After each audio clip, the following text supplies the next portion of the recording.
Rumored to have been designed by Yugoslav President Josip Broz Tito himself, the M59 and later the slightly modified M59-85 would serve as the main combat helmet, first for the Yugoslavian military and police, and later, starting in the 1990s, for a plethora of factions during the Yugoslav wars.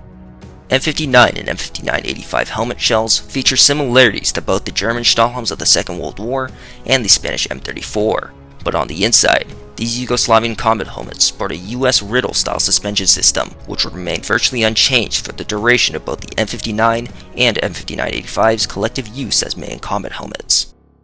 Now let me ask y'all this. What if we modernized one of these 60-plus-year-old helmets? Just a little bit. Well, if we did modernize an M59 or M59-85 helmet, we'd probably end up with something like this. Hold up, we're not quite there yet. Before I show y'all the end product, let me first explain why, out of the hundreds of steel helmets I could choose from, I chose the Yugo M59 family of helmets for my cursed project. Well, it all started when I was walking around my local military surplus shop. I was browsing through a selection of steel helmets when I came across a Yugo M59-85 helmet.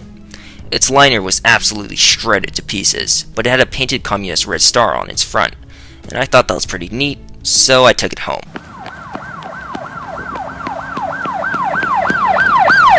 But in all seriousness, I chose the Yugo M59-85 because they're dirt cheap, and tons of them were produced. In fact, a quick search on the internet can yield many results proving my point. Wait, what the fuck? So all in all, I believe the M59-85 is a totally suitable candidate for my idiotic project. Before I installed a new liner system, I needed to repaint the helmet shell, so I grabbed a can of forest green spray paint, cut out a sheet of sandpaper, and began to work on preparing the helmet for painting.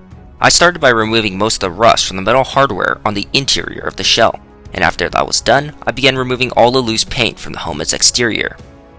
When I finished, I proceeded to paint the helmet, starting on the inside and finishing the coat on the outside. Once I had given the helmet about 3 coats of paint, I applied a matte clear coat to the new paint job, unmasked the red star, and began working on gathering materials for the new liner system.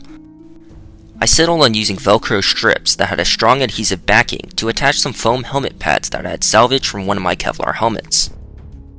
As for the chin strap, I was originally going to use a spare Vietnam War replacement strap for the M1 steel pot, but the metal clips did not fit in the Yugo M59-85's chin strap bales, so I ended up returning to my pile of Kevlar helmets to salvage a 4-point chin strap that I could then fasten and sew to the metal loops on the inside of the helmet shell.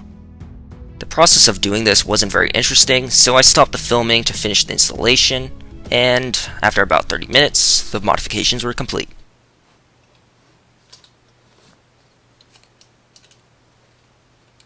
Yeah, I don't think this is cursed enough.